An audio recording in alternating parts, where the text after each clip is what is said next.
Hey everybody, thanks for tuning in to my YouTube channel.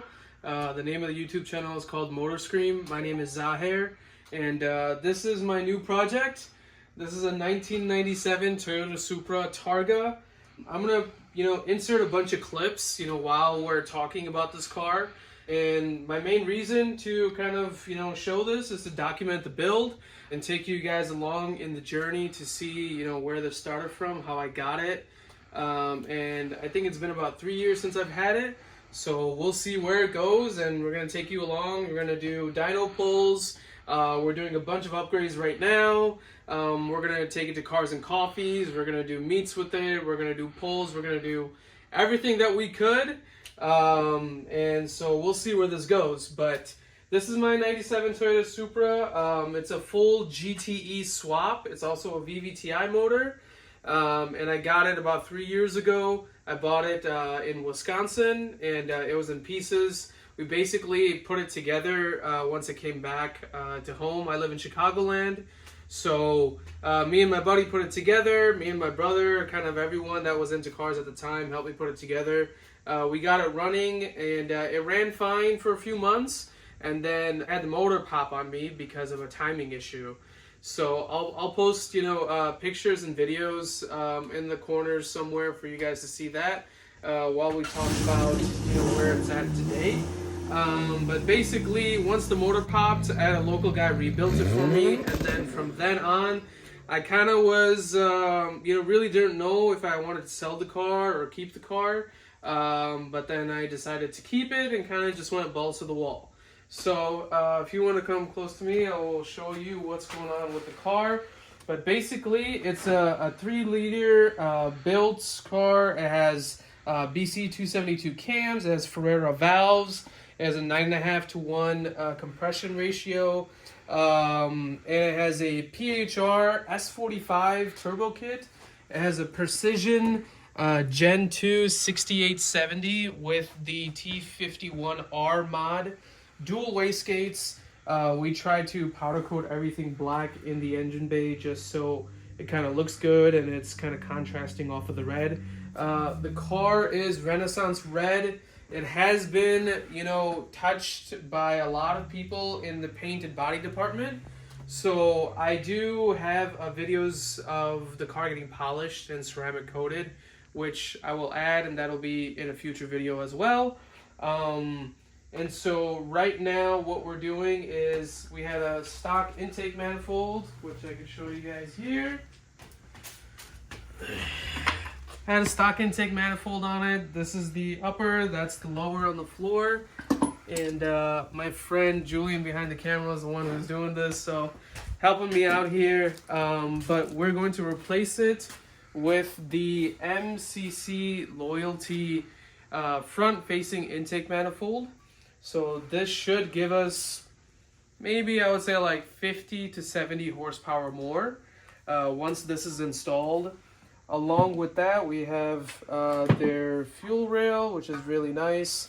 I had a radium system fuel rail, so the injectors will get swapped over to there. I have ID 2000s, so the fueling should be good for about 1,000 horsepower, and this turbo should be good for right around there too. What I'm really excited about is to get everything back together and hopefully hit the dyno and make 1,000 horsepower. Okay, so as you guys can see, this is the interior. It's kind of stripped apart right now. Basically what we're doing is we kind of removed everything to do sound deadening, which I will show you in the trunk. And then we also took out the carpet. And since they don't make this carpet anymore, we tried to clean it up as best as we could. So shout out to Julian's boy for helping me out with that.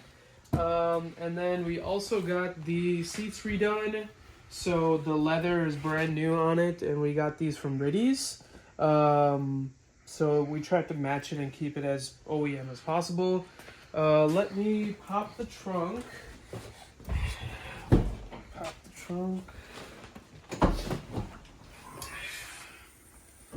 You can see that we did a battery relocation. So I have a small Odyssey battery here.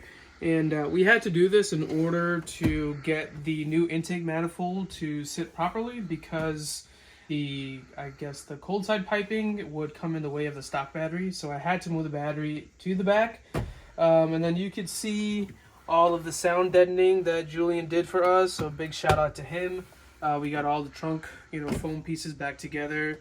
And then we set up our fuel pumps onto these relays. And then I also have a battery cutoff right here, just to store it in the winter. And then I have a junction box over here that has about 6 plugs inside of this red little box if I ever want to add something. I do have a sound system, so my sub is going to be connected here once everything is back together. That's basically what we going on with the interior. Let's now talk about what's going on right now. Okay, so now we're going to talk about the wheels. So I've had 2 sets of wheels. And this is the second set. Obviously, the first set are some old school HRE 5-spoke wheels with some deep dishes. I'll put some pictures up right now. But those wheels were really old. I did like them for the time being. They had more of a classic look. But then I had issues because there were 3 pieces, and one of them started leaking. I tried to get it repaired so many times, and it just never ended up working out. So I've always been a fan of TE37s. And so I found this sick deal on Facebook Marketplace. These are 18 by 10s. They're plus 40 offsets. The fronts they sit super flush. There are no spacers or anything like that in the front. But for the rear, I did have to put 5mm spacers so it would sit exactly like where the fender is. I do have these cut and shaved. So if you have a Supra and you want super flush fitment, I highly recommend to get your fender shaved completely. That way you can get the super flush look. When I bought these were blue before with the red stickers, and I'll post pictures and stuff while we're talking about it too. But I got these powder coated in a triple bronze color from Crown Customs. They have been awesome to deal with. No headache, no hassle. Dropped them off, picked them up in a few days, and they were ready to go. I had to get new stickers from Volk Racing, and they're wrapped in Nitto NT555 R2s. This is like a semi-slick drag radial tire. It's a 200 tread wear, so it should last a few thousand miles. But if we plan to make close to 1,000 horsepower, we're going to need all the tire that we can get. It's a 285 40 sidewall 18. So I opted for the thicker sidewall because the more sidewall you have, the better traction you'll get. You do lose out on some cornering, I guess, grip, because I have a 285 versus something like a 295 or a 305. But if we're going to be putting down this amount of power, then we need something that'll be able to grip it. And who knows, maybe in the future we'll put a drag pack on. The possibilities are endless. But yeah, these are the wheels that we have right now, and this is what we're going to be running this year. So we're going to talk about all the stuff that Julian is helping us out with this time around in getting the car ready for the dyno. As you can see right now, there's no intake manifold. The oil filter, housing is off. All of the plugs are off. The radium fuel rail is off. Everything is kind of all over the place, and there's a reason for that, which I'll show you over here. So our biggest thing, our biggest mod this time around is the front-facing intake manifold. This is from MCC Loyalty. Jason has been great. It did take a little bit longer because I wanted the black so it would match everything in the engine bay. But apparently, you can tell that the inside is much bigger than the stock intake manifold. So it should flow a lot better than what stock does. And this will hopefully net us more power so we can hit, close to 1,000, if not over 1,000 horsepower. So along with the intake manifold, I opted to get the RMR throttle body, just because the intake manifold comes with a specific throttle body that I've heard of issues with boost leaks and stuff like that, so I didn't want to take the chance, and I just wanted to do it once and do it right. So I opted for the RMR throttle body. It's 90mm, super easy to use and install. Same color as the intake manifold, so It'll match right up, line right up perfectly. And along with that, it comes with its own fuel rail that's also in black anodized. So super nice quality, super great guy to work with. No complaints on that. Second thing is we had to replace our throttle cable. So instead of having the stock one, I got the OEM Toyota Land Cruiser throttle cable, and it's supposed to be much longer and it's supposed to fit perfectly with this throttle body because the stock one is too short. So if you plan to get an upgrade intake manifold, make sure you either opt for a Land Cruiser cable, or I know PHR sells one, but keep that in mind. Second thing that we got here is the PHR oil cooler kit. So first thing is their sandwich plate, and we actually have an issue with the sandwich plates that I'll talk about at the end of this take.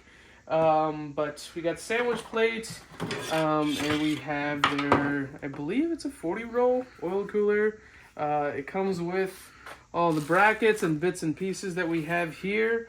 So Julian is going to help us install this, and hopefully the next time we have another video, you'll be able to see all of it installed nice and tucked away. I think that is about it for new parts. What do you think, Julian? Think we're all good? The VVT camera? Oh yeah, the VVTi. Okay, so let's talk about the VVTi cam gear that we're going to replace. It's part number 13050-46010. I'll put that in the description as well, just so you know. Make sure you get the OEM Toyota one, because this is something that's super crucial. It's a VVTi cam gear, so you can see totally brand new, super nice kit. And we're replacing this because if you can hear, that noise is not supposed to happen when it's locked and it's, you know, like brand new. In the car, obviously, because we bolt it down to make sure it's tight. But this one, I don't think has ever been replaced, and so it rattles really, you know, loud. In the car, sounds like a diesel. And I'll post a quick clip of what it sounds like here, but it's really bad.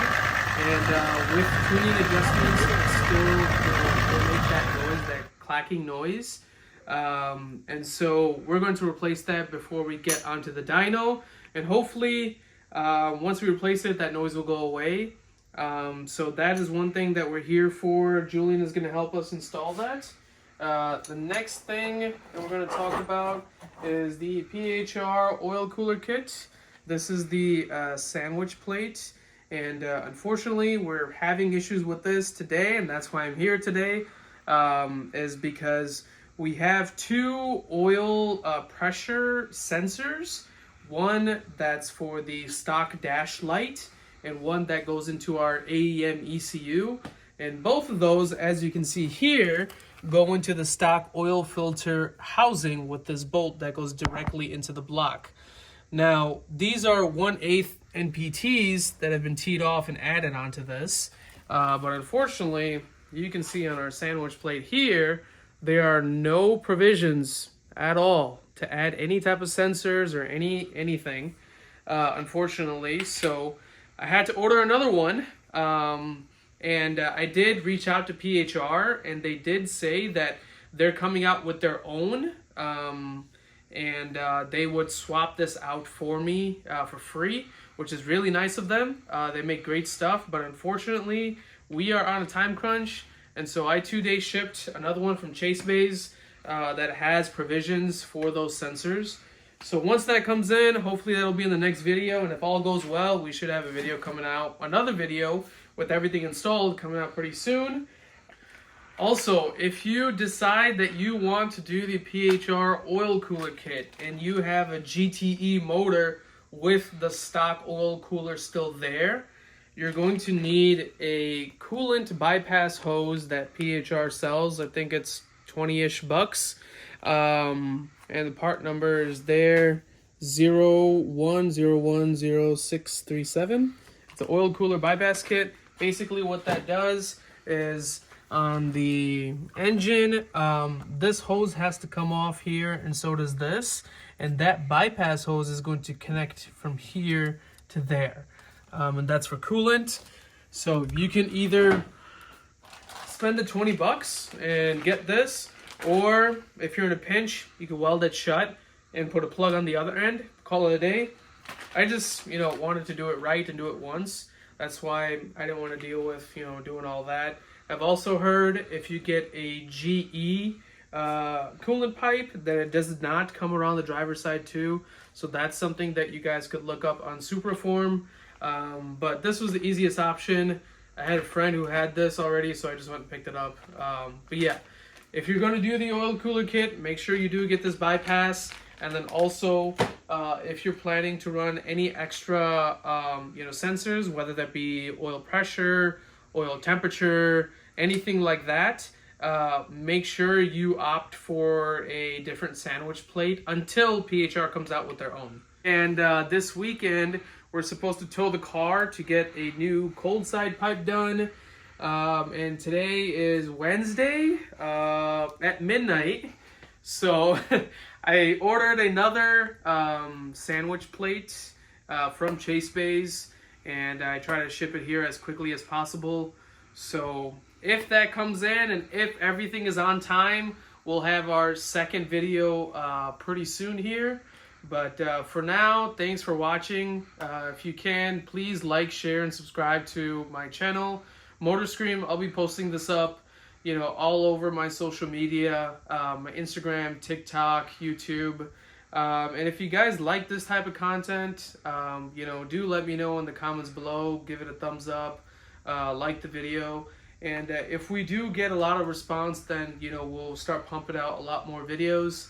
But this is just the beginning of our journey here for 2025. And we'll see you in the next one. Thanks.